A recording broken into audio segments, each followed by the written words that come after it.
Hi guys, how are you all. मैं आशा करती हूँ आप सभी बहुत अच्छे हैं और आपकी तैयारी भी बहुत अच्छी चल रही है। कैसा लगा आपको मेरा अब तक का video, that is Uttarakhand police act, जो हमने कल पार्ट 5 में चैप्टर 5 एंड 6 पूरा कंप्लीट किया था from chapter 1 of the act. ठीक है। जैसे कि आपका एग्ज़ाम बस कुछ ही दिनों बाद है, आपको बिल्कुल पैनिक होने की ज़रूरत नहीं है। लॉ से रिलेटेड कोई भी प्रॉब्लम हो, आपको अपनी पढ़ाई से रिलेटेड कोई भी समस्या अगर लग रही है, तो you can join my Telegram channel, that is law and life. Description में लिंक दिया है, उसको ज्वाइन कर लो। फ्री ऑफ कॉस्ट है, कुछ भी पैसे नहीं लगने हैं, कुछ नहीं लगना है, जस्ट एक क्लिक करना है। If in case you are feeling any kind of problem आप पढ़ाई से रिलेटेड, और आप शेयर करना चाहते हो या आप पूछना चाहते हो कि कैसे पढ़ें, क्या करें, समझ में नहीं आ रहा है, या मैडम मैं बहुत डिप्रेस्ड या परेशान हो गया हूँ, हो गई हूँ, मुझे समझ नहीं आ रहा है मैं क्या करूँ, पढ़ाई करूँ या पढ़ाई छोड़ दूँ, और any sort of problem relating to your studies, if you want to discuss और टॉक टू समबडी, आप नीचे डिस्क्रिप्शन बॉक्स में जाइए। टेलीग्राम पे मेरा चैनल है, उसको आप ज्वाइन कर लीजिए, और उसमें आपको मेरा अपना पर्सनल अकाउंट भी मिल जाएगा जिसमें you can talk to me. ठीक है। तो चलिए, ये तो हो गया थोड़ी बहुत बातें। आज हम कवर करेंगे chapter number 7 and chapter number 8। I try कि चैप्टर 8 तक कवर हो जाए, ताकि नेक्स्ट वीडियो में 9, 10, 11 करके हम उत्तराखंड पुलिस एक्ट को फिनिश कर देंगे। तो आपको अपने एग्ज़ाम से पहले एटलीस्ट 3 टाइम्स रिवाइज करने का टाइम पूरा प्रॉपर मिल जाएगा। ठीक है। अच्छा, अगर आप लोगों में से कुछ लोग मेरा पीडीएफ लेना चाहते हैं, तो उसका पता भी आपको कौन बताएगा, नीचे दी हुई जो डिस्क्रिप्शन में लिंक है वो। और मान लीजिए आप पीडीएफ नहीं लेना चाहते हो, कोई प्रॉब्लम नहीं, यही तो है मेरी पीडीएफ जो आपके सामने है। ये क्या है? यही वो पीडीएफ है भाई जो मैंने बनाई है ना। तो एक काम करो, वीडियो आपके सामने है ही, थोड़ा सा इसको पॉज कर दो, और जो जो लिखा है मैंने वो आप नोट डाउन कर लीजिए, क्योंकि ये नोट्स ऐसे हैं कि लास्ट मोमेंट पे आपको बहुत ज़्यादा हेल्प करेंगे। ठीक है। तो विदाउट टॉकिंग फर्दर, हो गई बहुत सारी बातें, और मैं आपसे ये नहीं बोलूँगी कि आप मेरा चैनल सब्सक्राइब करो, वीडियो लाइक करो, बेल आइकन प्रेस करो, because I know if you are liking my efforts, अगर आपको अच्छा लग रहा है, आपको ये फील होता है कि यस मैम इज़ डूइंग थोड़ी बहुत मेहनत, तो आप वो अपने आप ही कर देंगे, मुझे कहने की ज़रूरत नहीं पड़ेगी। I know I have a strong base of students जो मैम को बहुत ज़्यादा मानते हैं, and vice versa is there. मैं भी अपने बच्चों के लिए बहुत डेडिकेटेड हूँ, दैट्स वाई स्टूडेंट्स ने बोला कि मैम हमको सीआरपीसी आईपीसी तो हम पढ़ते चले आ रहे हैं, बट पुलिस एक्ट हमको यूट्यूब पे कहीं पे नहीं मिल रहा है। जिस किसी ने पूरा एक्ट बनाया हो, वो भी प्रॉपर तरीके से हर एक सेक्शन को एक्सप्लेन करके, छोड़ के नहीं कि ये आप पढ़ लेना, ये आप कर देना, ये वैसे। सो आई थॉट कि why not to give it a try, क्योंकि उत्तराखंड की तो नहीं हूँ मैं, इस वजह से मैंने भी इसको ऐसे नहीं पढ़ा था। बट येस, आई थॉट कि थोड़ा सा एफर्ट लगाते हैं, बच्चों के लिए ईजी हो जाएगा। तो आप लोगों में से जिस किसी को भी इससे हेल्प मिली हो, प्लीज़ कॉमेंट सेक्शन में हाँ ये कर दीजिएगा, मुझे बता दीजिएगा, तो मुझे थोड़ी सी खुशी होगी कि हाँ जो मैंने एफर्ट लगाया वो फ्रूटफुल रहा। ठीक है। तो चलो अब फटाक से हम स्टार्ट करेंगे आज का लेक्चर। क्या है वो? Chapter number 7 of the Uttarakhand police act. चलो। पहले तो ये देख लो, चैप्टर नंबर 7 बहुत प्यारा चैप्टर है। क्यों? क्योंकि सिर्फ एक सेक्शन है इसमें। क्या? Section number 62। सेक्शन 62 किस चीज़ की बात करता है? Police administration in the context of public order and internal security. ठीक है। एक ही इकलौता सेक्शन है, तो याद करने में समस्या नहीं होगी हमको। और मैंने थोड़ा सा शॉर्ट फॉर्म बनाया है। इंटरनल सिक्योरिटी स्कीम्स को हम क्या बोलते हैं? आईएसएस। अच्छा, आप सब ने आईसिस का नाम तो सुना ही होगा, है ना, जो इस्लामिक स्टेट वाला संगठन है, सबको पता होगा आपको। तो वैसे ही याद कर लो, वो आईसिस थी, ये आईएसएस है, हो गई बात, है ना। चलो, तो क्या कहता है, देखो इंपॉर्टेंट पार्ट्स जो हैं वो आपको दिमाग में बैठा लेने हैं। आपके प्रीलिम्स एग्जाम में क्वेश्चन आएगा, क्या आएगा कि how was ISS, meaning thereby internal security schemes was formed. और ये क्वेश्चन आएगा, who forms the internal security schemes. तो इसका फॉर्मेशन कौन करता है भाई? डीजीपी करते हैं with the approval of the state government. State government की अप्रूवल के साथ डीजीपी इसका फॉर्मेशन करते हैं। What is the purpose of forming this internal security scheme? ठीक है। तो इसका पर्पस होता है to deal with the problems of public order and security of the state. एकदम साफ शब्दों में 2 लाइन में लिख दिया है। देखो ये है सेक्शन नंबर 62, इतना बड़ा जो मेरे पास प्रिंट आउट है, इतना बड़ा, ठीक है। उसको मैंने इतना छोटू सा कर दिया है कि पढ़ने में भी अच्छा लगेगा, समझ में भी आ जाएगा, दिमाग को ये मैसेज भी नहीं जाएगा ओ गॉड कितना लेंदी है, मैं पढ़ूँ कैसे, ठीक है। तो ऐसी कोई समस्या नहीं होने वाली, इसलिए मैं बार बार आपको रिकमेंड करूँगी अपनी तरफ से कि आप इस PDF का ज़रूर फ़ायदा उठाइए। And okay, so ISIS for the district. अगर किसी ज़िले में सॉरी मैं बार बार आईसिस बोल रही हूँ, अगर ISS बनाना है किसी डिस्ट्रिक्ट में तो उसको जॉइंटली बनाएंगे 2 लोग मिलके। कौन? एक डिस्ट्रिक्ट मजिस्ट्रेट और एक सुपरिंटेंडेंट ऑफ पुलिस, DM और SP। DM और SP साहब ये दोनों साथ में मिलके इंटरनल सिक्योरिटी स्कीम्स के बारे में काम करेंगे, बनाएंगे, ठीक है। क्वेश्चन अगर आता है कि कौन बनाएगा डिस्ट्रिक्ट में, गलत करके नहीं आना, क्या लिख के आओगे? DM + SP, ठीक है। नेक्स्ट है रिव्यूड एंड रिवाइज। कब रिव्यू किया जाएगा, कब रिवाइज होगा इनका? तो ये किया जाएगा आपको एटलीस्ट 1 in 3 years, 3 साल में एक बार कम से कम, ठीक है। इससे ज़्यादा भी कर सकते हैं बट एटलीस्ट मीन्स कम से कम 3 साल में एक बार तो आपको इसे रिवाइज एंड रिव्यू करना ही है। नाउ ISS का काम क्या होता है? अगेन सिविल एडमिनिस्ट्रेशन का क्या करना होता है? इसको जो प्रॉब्लम्स होती हैं dealing with public order and security of the state, उसको मेंटेन करना होता है। यानी कि पब्लिक एडमिनिस्ट्रेशन का काम होता है ISS का, आईसिस नहीं ISS। And now I hope कि ISIS मैंने इतना जो बोला आपको ये याद रहेगा कि 62 में ISIS है। बच्चा भूलना मत इसे, है ना। इतनी बार बार जो मैं यूज़ कर रही हूँ टर्म, इतनी अच्छी ऑर्गेनाइजेशन का सिर्फ मोटिव यही है कि आपको याद रहे, that's it. Okay, then subsection 4 ये बोलता है DGP, SP एंड DM, ठीक है। वाइल प्रिपेयरिंग ISS, जब ये इंटरनल सिक्योरिटी स्कीम्स प्रिपेयर कर रहे होंगे तो देन एट दैट टाइम उस समय कंसिडर करेंगे contingencies of specific law and order problems. देखो कंटिजेंसी का मतलब होता है लॉ एंड ऑर्डर को मेंटेन करने में जो बाधाएं, जो समस्याएं हमारे सामने आ रही हैं उसको कंसिडर करेंगे DGP, SP, DM, ये तीनों। जब हमें डिस्ट्रिक्ट के लिए बनाना था तो DM और SP ये 2 लोग मिलके बनाए, ठीक है। बाकी इसको जब बड़े लेवल पे बनाना था तो DGP स्टेट गवर्नमेंट के अप्रूवल के साथ बनाए, ठीक है। लेकिन जब ISS को प्रिपेयर करते रहेंगे तो काम ये तीनों लोग मिल के करेंगे। यानी कि होते नहीं बैठ के वार्तालाप कि लेट्स डिस्कस क्या प्रॉब्लम है, कैसी है, उसी चीज़ों को हम इस स्कीम में रखें, तो कुछ इस तरह से, है ना। ओके, नेक्स्ट है हमारा चैप्टर नंबर 8, चैप्टर नंबर 7 खत्म। चलो वेरी गुड। अब आता है आपका 63 से लेके 76। पहले तो याद रखना, याद रहेगा तो बहुत अच्छा रहेगा, नहीं याद रहेगा कोई इशू नहीं है। बस आप चैप्टर के अंदर की चीज़ें देखो, इसमें इतना डीप नहीं पूछेगा कि रेंज क्या है, ये तो हम सिर्फ अपने बेटर अंडरस्टैंडिंग के लिए याद करके रखते हैं, ठीक है। चलो इसका कलर चेंज कर लेती हूँ, बहुत हो गया purple. Now section number 7 that is public accountability.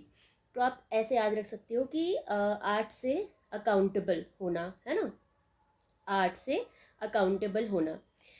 Now 63 first section देखते हैं, additional mechanism for police accountability, ठीक है। तो इसमें इंपॉर्टेंट ये है कि आप पहले तो सेक्शन नंबर और additional mechanism for police accountability ये कहाँ दिया हुआ है आप ये याद रखिएगा, ये ज़्यादा इंपॉर्टेंट है, ठीक है। इस वजह से मैंने वहाँ पे लिख दिया read only marginal note. Just wait a minute, मैं अभी खोल लेती हूँ 63 को, कहाँ गया, अच्छा यहीं पे या। बट अगर आप चाहें तो मैं आपके लिए एक बार रीड कर देती हूँ, आप भी प्लीज़ अपने बेयर खोल लीजिए, मेरे साथ ही इसको एक बार पढ़ लीजिए, तुरंत याद हो जाएगा। In addition to the existing mechanisms, functions, duties and responsibilities of the departmental authorities, accountability of the police। accountability मतलब पता है क्या होता है? जो मेरे हिंदी मीडियम के बच्चे हैं उनको बेचारा को मेरी ये जो प्रॉब्लम है कम हिंदी आना इन लीगल फील्ड, वैसे तो भाई हिंदी तो आती ही है, उसकी वजह से थोड़ी प्रॉब्लम ज़रूर होती है, मैं इसको एक्सेप्ट करती हूँ। But guys I always try, मैं जितना इंग्लिश में बोल रही हूँ उतना ही हिंदी में बोलूँ, क्योंकि हम ट्रांसलेशन का भी पेपर करवाते हैं और बहुत अच्छे से करवाते हैं। रीज़न क्या होता है पता है? बच्चा सब कुछ पढ़ता है ऐसे ट्रांसलेशन, उसे लगता है हम बाद में कर लेंगे। तो मैं पर्सनली ट्रांसलेशन बहुत अच्छे से करवा के चेक करके उसे रिटर्न करती हूँ। ऑन पेपर तो इट्स वेरी गुड, बट जब हम बात करते हैं तो दिमाग में क्लिक नहीं करता। इस वजह से आप देखते होंगे अगर कहीं मुझे याद आता है तो मैं तुरंत उसको हिंदी में बताने की कोशिश करती हूँ, पूरी कोशिश रहती है, ठीक है। तो जैसे मुझे अभी याद आया अकाउंटेबिलिटी, तो अकाउंटेबिलिटी मतलब जवाबदेही। आप किसके लिए अकाउंटेबल है? आप अपने पेरेंट्स के लिए अकाउंटेबल हैं। कुछ एक्शंस ऐसे होते हैं जिनको लेके आप स्टेट के लिए अकाउंटेबल होते हैं, ठीक है, तो यानी जवाबदेही।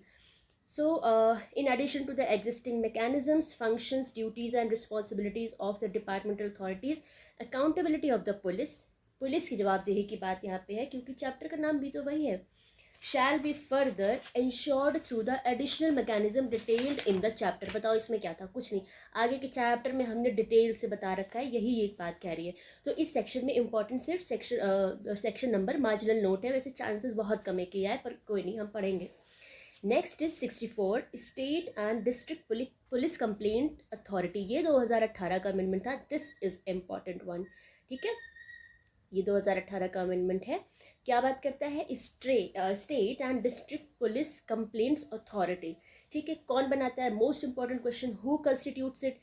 ये कंस्टिट्यूट करता है क्या चीज़? स्टेट पुलिस कंप्लेंट्स अथॉरिटी जो है, state police complaints authority, SPCA। मेरी थोड़ी हैबिट है, मैं शॉर्ट फॉर्म में करके लिखती हूँ ताकि मेरे को याद रहे, और मैं वही चीज़ आप लोग के साथ शेयर करती हूँ क्योंकि हमें छोटी छोटी चीज़ें ज़रूर याद रह जाती हैं, है ना। कई माइनर सी चीज़, बहुत बड़ा चीज़ हो, पता चले ध्यान ही नहीं आ रहा है। तो जो स्टेट एंड डिस्ट्रिक्ट दोनों पुलिस कंप्लेंट्स अथॉरिटी, तो अभी किसकी बात हो रही है? स्टेट पुलिस कंप्लेंट्स अथॉरिटी की बात हो रही है। इसको कौन बनाता है? स्टेट गवर्नमेंट बनाती है। कौन कौन होता है इसमें? एक चेयरपर्सन होता है, मैक्सिमम 4 अदर मेंबर्स, ये लोग होते हैं। अब डिस्ट्रिक्ट कंप्लेंट्स अथॉरिटी स्टेट की कौन बनाया? स्टेट गवर्नमेंट, जिसमें एक चेयरपर्सन और 4 अदर मेंबर्स हुए, 1 4।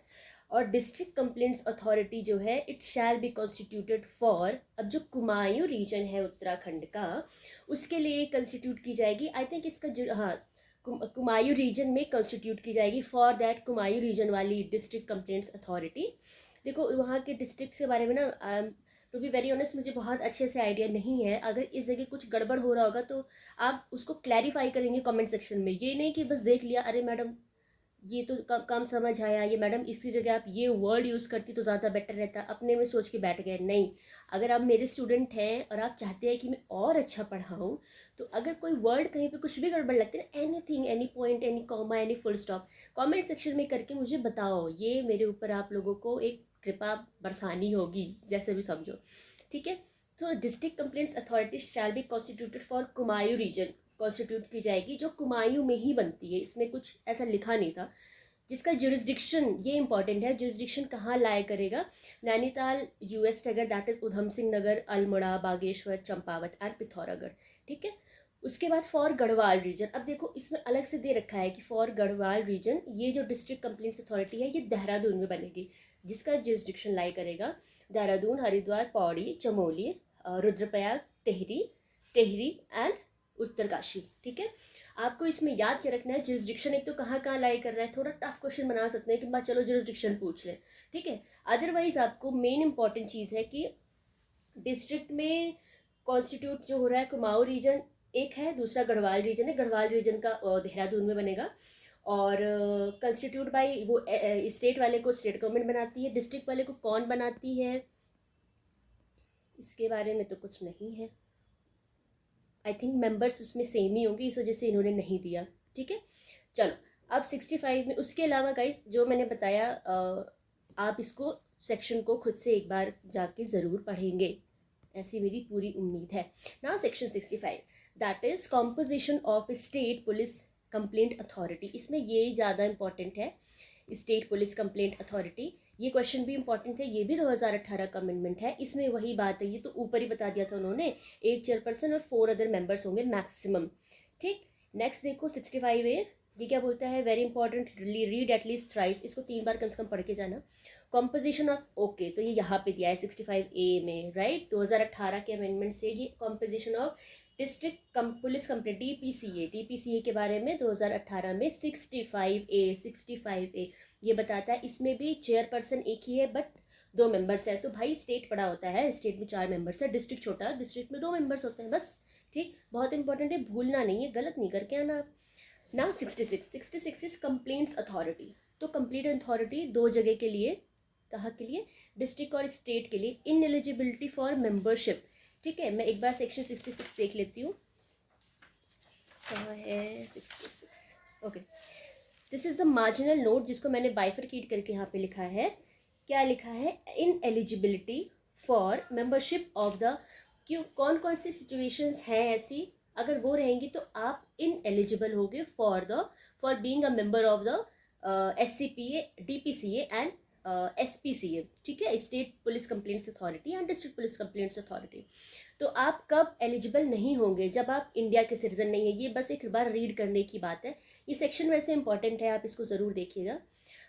जब आप मान लीजिए इंडिया के सिटीजन होने से सीज कर गए, अब आप भारत के नागरिक नहीं हैं, उम्र आपकी 70 साल से ऊपर है, if you are serving in police, military और किसी अलाइड ऑर्गेनाइजेशन में, अगर आपका एम्प्लॉयमेंट है, you are a public servant, या आप कोई इलेक्टेड ऑफिस होल्ड करते हैं, MP MLA लोकल बॉडी, या आप मेंबर हैं या एसोसिएट हैं किसी अनलॉफुल ऑर्गेनाइजेशन से, IC 62 है ना, और या फिर ऑफिस बियरर और मेंबर ऑफ पॉलिटिकल पार्टी, या फिर कन्विक्टेड, या आपके ऊपर चार्जेस लगे हैं, फ्रेम हो चुके हैं, ठीक, और या फिर आप अनसाउंड माइंड के हैं। बस इसको रीड करो। देखो, मालूम है, आई नो मैं बार बार बोल रही हूँ पीटी पीटी पीटी, बट ये जो PDF है ना, आप लोगों में से जितने लोग भी मेंस लिखिएगा, अगर अभी ये PDF आप नहीं अवेल कर रहे हो, या आप नहीं शॉर्ट नोट्स बना पा रहे हो, मेंस के टाइम ये आपकी बहुत मदद करेगी। आपको कहीं से भी पुलिस एक्ट पढ़ना हो, कहीं से भी पढ़ो, ये मेरी रिक्वेस्ट है, क्योंकि आपका वर्कलोड बहुत ईजी हो जाएगा। जब आप मेंस लिखने जा रहे होंगे ना, आप एक बार ज़रूर ये वीडियोस देख लीजिएगा और अपने नोट्स आप खुद बना लीजिएगा, नहीं तो मुझसे ले लीजिएगा। ये सारे जितना भी जिस तरह से लिखा है ना मैंने, एक आध सेक्शन को छोड़ दो शायद, हाँ, जिसमें मैंने लिख दिया है कि आप खुद से उसको पढ़ लीजिए, क्योंकि वो स्टोरी की तरह है, बहुत रीजनेबल है। अदरवाइज सारी चीज़ें मेंस में आपकी बहुत बहुत ज़्यादा हेल्प करेंगी, क्योंकि सिलेबस हमारा सेम है प्रीलिम्स और मेंस का। नाउ 66(2) वेरी इंपॉर्टेंट, इसीलिए सेक्शन 66 अपने आप में इंपॉर्टेंट बन जाता है। इसका ये पार्ट काफ़ी इंपॉर्टेंट है। और गाइज, इसको बनाने में ना मुझे टाइम भी थोड़ा सा लगा, क्योंकि थोड़ा सा बीच में I don't know why, but थोड़ी कन्फ्यूजन सी हो गई थी। अब देखो, 66(2) अपॉइंटमेंट की बात करता है, मैं इसी से पढ़ाऊँगी, मेरे को बेयर एक्ट देखना ही नहीं है। तो 66(2) अपॉइंटमेंट की बात करेगा। ये चेयरपर्सन, पहले तो 2 लोगों की अपॉइंटमेंट की जा रही है। पहले किसकी? चेयरपर्सन की। दूसरी किसकी? मेंबर्स की। कौन कौन अपॉइंट हो रहे हैं? अच्छा, स्टेट में कितना है? 1 चेयरपर्सन 4 मेंबर।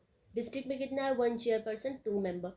तो यहाँ पे हाँ, तो 2 लोगों को अपॉइंट कैसे किया गया है, इसकी बात सेक्शन 66 के सब सेक्शन 2 में है। बस इतना सा याद रहेगा, आगे बढ़ो। 66(2)A में चेयरपर्सन की बात की गई है, ठीक। चेयरपर्सन कहाँ कहाँ पे होंगे? एक SPCA में होंगे, एक DPCA में होंगे। सेक्शन याद रखना, DPCA 66(3)A DPCA है, ठीक। SPCA 66(2)A है, 2A 3A। पहले स्टेट आ रहा है, उसके बाद डिस्ट्रिक्ट। तो जो स्टेट के चेयरपर्सन होंगे, he must be a retired जज ऑफ सुप्रीम कोर्ट और हाई कोर्ट, ठीक है। बड़ा स्टेट बड़ी चीज़ होती है ना एज़ कम्पेयर टू डिस्ट्रिक्ट। तो स्टेट का जो चेयरपर्सन है, उसको रिटायर्ड जज होना चाहिए ऑफ हाई कोर्ट और सुप्रीम कोर्ट। और उसी सेम जगह, सेम साथ साथ देखो, जो डिस्ट्रिक्ट में जो कंप्लेंट्स अथॉरिटी है, उसके जो चेयरमैन है, उनको डिस्ट्रिक्ट जज, ठीक, डिस्ट्रिक्ट जज। इनका अपॉइंटमेंट कौन करेगा? State government. स्टेट गवर्नमेंट, ये बात नहीं भूलना है, यहाँ पे सब स्टेट ही स्टेट है ना। अब एक पैनल बनेगा, ठीक है। पैनल जो बनेगा, कौन कौन होगा उस पैनल में? इन लोगों की अपॉइंटमेंट के लिए पैनल बनाते हैं, जिसमें बैठ के बातचीत विचार विमर्श होता है, और तो कुछ खास होता नहीं। तो उस पैनल में रिटायर्ड जजेस suggested by chief justice of high court, यानी जजेस ही हैं उसमें। कौन से? जिनको हाई कोर्ट के चीफ जस्टिस ने सजेस्ट किया है कि इनको आप पैनल में रख लो। वो किसकी बात हो रही है? SPCA। वही DPCA के लिए name suggested by chief justice of high court, जिन नामों को CJ हाई कोर्ट ने सजेस्ट किया है, या फिर justice of high court nominated by him, ठीक है, जिसको नॉमिनेट कर दिया गया है जस्टिस, चीफ जस्टिस के द्वारा, वो लोग। बस अब देखो 66(2)B, अभी तक चेयरपर्सन की बात हो रही थी, है ना।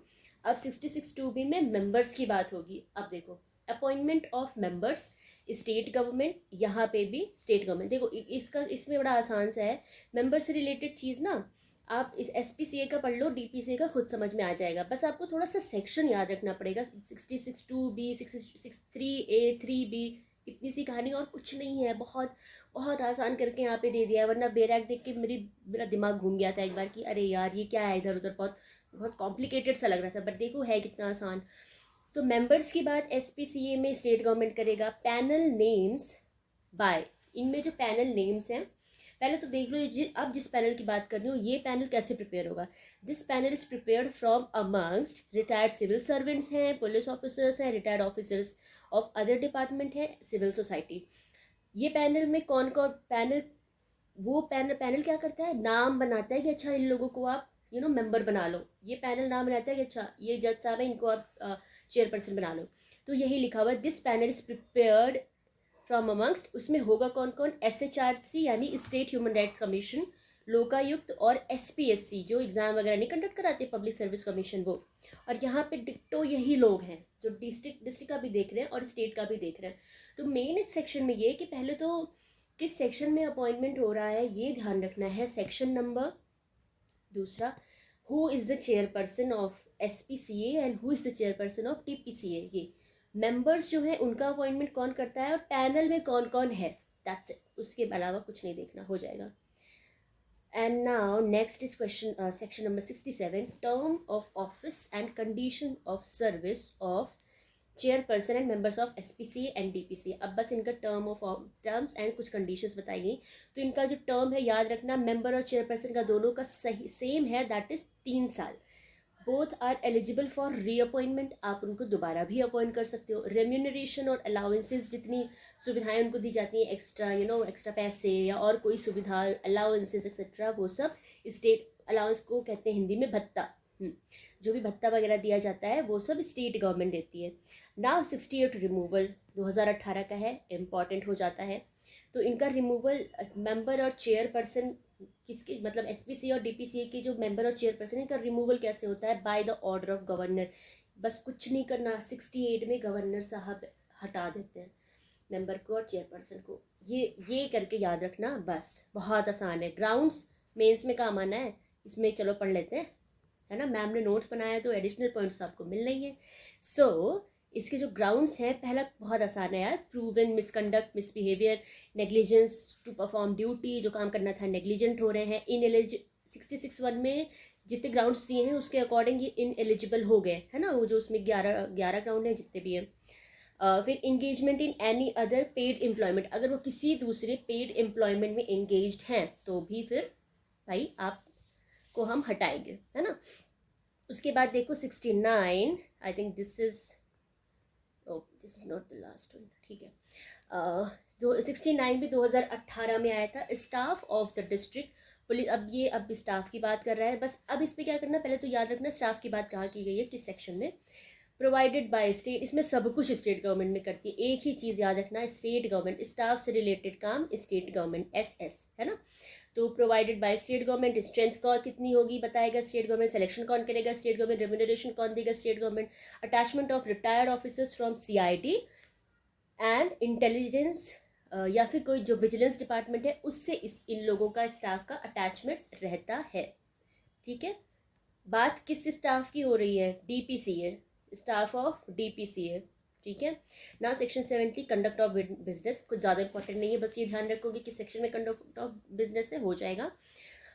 Read marginal note, framing of rules by SPCA for itself, इसमें जो स्टेट है वो अपने लिए भी रूल बनाती है और डिस्ट्रिक्ट कंप्लेंट्स अथॉरिटी के लिए भी रूल बनाती है, ठीक है, with the approval of the state government की परमिशन के साथ, ठीक। 71 functions of the state and district police complaint authority. अब इनके फंक्शंस की बात की गई है, इंपॉर्टेंट क्या है, पहले तो सेक्शन याद रखना। डिटेल में सेक्शंस आपके फंक्शंस मेन से पूछे जाते हैं, तो मैं बस रीड आउट कर दे रही हूँ, बाकी इतना डीप में मत जाना वरना पुलिस एक्ट ही पढ़ते रहोगे यार, खाली पुलिस एक्ट थोड़े ना है। CRPC बचा है, एविडेंस बचा है, PC है। So inquiry into complaints against additional police servant and higher status to them, ये पुलिस सर्वेंट बोल दिया, एडिशनल पुलिस सुपरिटेंडेंट या उनसे जो हायर लेवल के अधिकारी हैं उनके अगेंस्ट कंप्लेंट जो होती है तो SPCA उसकी इंक्वायरी करती है। What is the function of SPCA, आपसे इंटरव्यू में पूछ लिया तो कि आप पब्लिक प्रोसिक्यूटर बनने आए हैं, पहले बताइए कि SPCA क्या होती है, किस सेक्शन में है, कौन बनाता है, सब कुछ बता लिया आपने। अब आपसे पूछ रहा है इसके फंक्शंस क्या होते हैं, तो आपको यही बोलना है कि जो APS एडिशनल पुलिस सुपरिटेंडेंट हैं, ASP, yes not APS, ASP बोलते हैं इनको, if I am correct it's ASP, और अगर गड़बड़ होगा तो कमेंट सेक्शन, राइट। तो इनके अगेंस्ट अगर कोई कंप्लेंट आती है तो एसपीसीए उसकी इंक्वायरी करती है, फिर फॉरवर्ड करेगी complaint of misconduct to home department of state government. Very important, ये पॉइंट नहीं भूलना। फॉरवर्ड करती किसको है, आपको 10 आपको मतलब 4 ऑप्शन दे देगा कि डीजीपी को, होम मिनिस्टर को, या फिर कुछ भी दे दिया बड़ा कोई अधिकारी, बट ये होम डिपार्टमेंट लिखा है, होम डिपार्टमेंट ही करके आना। एनोनिमस कंप्लेंट्स अगर कोई आ गई है ना, बिना किसी नाम पते की कंप्लेंट्स है, तो उसकी कॉग्निजेंस नहीं ली जाती है, ये भी इंपॉर्टेंट पॉइंट है, इसलिए लिखा है। Inquiry allegations of serious misconduct अगर लगता है एएसपी के अगेंस्ट, ठीक है, तब इंक्वायरी बैठती है। सीरियस मिसकंडक्ट के 6 ग्राउंड्स दिए हैं, बिल्कुल नहीं पढ़ने वाली हूँ मैं, इसे देख लो ना एक नज़र, कितना आसान है, क्या फालतू टाइम वेस्ट करें। नाउ डी में inquiry if fifth for independent inquiry, तभी इंक्वायरी होती है। मॉनिटरिंग ई में होती है। एफ में call for report from DGP, DGP से रिपोर्ट मांगी जाती है और सजेस्ट किया जाता है general guidelines for special police, state police to prevent misconduct on the part of police personnels. ये सब एकदम नॉर्मल चीज़ें हैं, इसमें कुछ टेक्निकल नहीं है, जो था वो मैं बता दिया आपको। Now 71(2) functions of DPC. अब डिस्ट्रिक्ट पुलिस कंप्लेंट अथॉरिटी क्या करती है भाई, ये भी तो देखना है। तो complaint against deputy superintendent of police and lower status, ठीक है, बस स्टेटस ध्यान रखना। 72 2018 में ऐड हुआ, important. Powers of SPC and DPC, अब पावर्स की बात आ गई, फंक्शंस हैं तो पावर्स भी हैं। तो SPC and DPC power of civil court, very very very important. इनका जो पावर है, they can function as a civil court, ये आपको ध्यान रखना है। एंड 1 और 3 सिर्फ रीड कर लेना, अब मैडम भी नहीं रीड करेंगी, आप लोग रीड कर लीजिएगा, ठीक। Now reports of SPCA and DPCA. 73 reports की बात करता है। कभी रिपोर्ट्स आएंगी at the end of each calendar year, इसको एनुअल रिपोर्ट भी बोलते हैं। क्या बोलते हैं, एनुअल रिपोर्ट बोलते हैं बच्चा, इसको नहीं भूलना आप, ठीक है, इट इज़ वेरी इंपॉर्टेंट। 73 आप ऐसे मतलब एनुअल रिपोर्ट करके भी याद रख सकते हो कि ये एनुअल रिपोर्ट होती है जो by eight the end of each calendar year आती है। किसके सामने इसको प्रेजेंट किया जाता है, स्टेट असेंबली के सामने। एनुअल रिपोर्ट क्या है, एक पब्लिक डॉक्यूमेंट है। पब्लिक डॉक्यूमेंट के बारे में सेक्शन 74 इंडियन एविडेंस एक्ट बात करता है, ठीक है ना। 74 राइट्स ऑफ द कंप्लेनेंट। अब कंप्लेनेंट के भी तो कुछ अधिकार होंगे, तो पहले तो बड़े अधिकारियों के अधिकार की बात की जाएगी, उसके बाद छोटे लोगों को पूछा जाता है, ऐसे करके याद रखना। सो एनी पर्सन में लॉज कंप्लेंट, कोई भी जाके लॉज कर सकता है किस चीज़ का, मिसकंडक्ट का कंप्लेंट। और अगर किसी पुलिस पर्सन ने किया, तो कोई भी पुलिस ऑफिसर आपसे अगर बदतमीजी करता है, वो ग्राउंड्स पढ़ लीजिएगा, तो सीधे आपको जाके कंप्लेंट फाइल कर देना है। बोल देना मुझे पता है कि एक डिस्ट्रिक्ट कंप्लेंट्स अथॉरिटी होती है और एक स्टेट कंप्लेंट्स अथॉरिटी होती है, मुझे पूरी जानकारी है, कौन कौन होते हैं मैं ये भी जानता हूँ, उसमें रिटायर्ड जजेस होते हैं जो उसके चेयरमैन होते हैं, ठीक है ना, तो आपको कोई परेशान नहीं कर सकता। अच्छा देखो, मैंने एक क्वेश्चन अपने आप से बना के लिखा है कि अगर इस टाइप का क्वेश्चन आया तो ये इंपॉर्टेंट है, आपको पॉइंट याद हो जाए, इसलिए मैंने कुछ क्वेश्चन ही फ्रेम कर दिया। देखो, subject matter of the complaint is being examined by any other authority court, can a complaint on the same subject matter be filed, no. देखो, कोई एक मान लो मिसकंडक्ट के जितने ग्राउंड्स हैं उसमें कौन सा ग्राउंड लो, कुछ भी ले लो कि न्यूज़ आपको परेशान किया उसने, ठीक है, तो मान लो सब्जेक्ट मैटर का जो ग्राउंड है उसको कोई अथॉरिटी ऑलरेडी डील कर रही है, ऑलरेडी उस पर इंक्वायरी कर रही है, तो ऐसा नहीं है कि फिर आप सेम सब्जेक्ट मैटर लेके यहाँ डीपीसीए में चले आएंगे कि आप भी देखो दो दो जगह, जैसे रेस जुडिकाटा होता है ना, सेम देखो रेस जुडिकाटा तरह रिजेंबल कर रहा है ये, तो 2 जगह सेम सब्जेक्ट मैटर पे इंक्वायरी नहीं चलेगी, ठीक है। अगर आप लोगों में से किसी को रेस जुडिकाटा ना समझ में आया हो, कमेंट करके बताना, क्योंकि मैं सीपीसी की भी क्लास शुरू करूँगी और फ्री ऑफ कॉस्ट रहेगी। एंड आई प्रॉमिस यू कि सीपीसी से जो डर है ना, अभी देखो मेरी आंखों में देख के बताना, सीपीसी से डर लगता है ना, आई नो इट, और अगर डर ये आपका दूर नहीं कर दिया तब आप कहिएगा, कोशिश रहेगी, मतलब ठीक है, I try my best. So 75 protection of action protection of action taken in good faith, आ गया गुड फेथ ना, ये ध्यान रखो, क्वेश्चन में कहीं आएगा पुलिस एक्ट के उसमें कि गुड फेथ में कोई काम किया गया है, तो बोल देना कि कोई ऑफेंस नहीं हुआ, बस इतना ही बोल रखा है, सेक्शन एक बार पढ़ लीजिएगा। 76 में है कि इनको फंडिंग कहाँ से होती है, एसपीसीए डीपीसीए जो भी है, इनको फंडिंग होती है स्टेट बजट से, ठीक है। खत्म होता है आपका चैप्टर 7-8। अब हम मिलते हैं नेक्स्ट वीडियो में चैप्टर 9 के साथ, and I try my best कि नेक्स्ट वीडियो में आपका पुलिस एक्ट हम स्वाहा कर दें, खत्म कर दें, ठीक है। तो मिलते हैं नेक्स्ट वीडियो में। अगर अच्छा लगा है तो कमेंट सेक्शन में कमेंट करके ज़रूर बता दो, और टेलीग्राम चैनल को ज्वाइन करना मत भूलना, क्योंकि उसमें मैं बहुत सारी चीज़ें लेके आती हूँ, उससे आपको बहुत हेल्प मिलेगी। ठीक है, मिलते हैं नेक्स्ट वीडियो में, तब तक के लिए थैंक यू सो मच।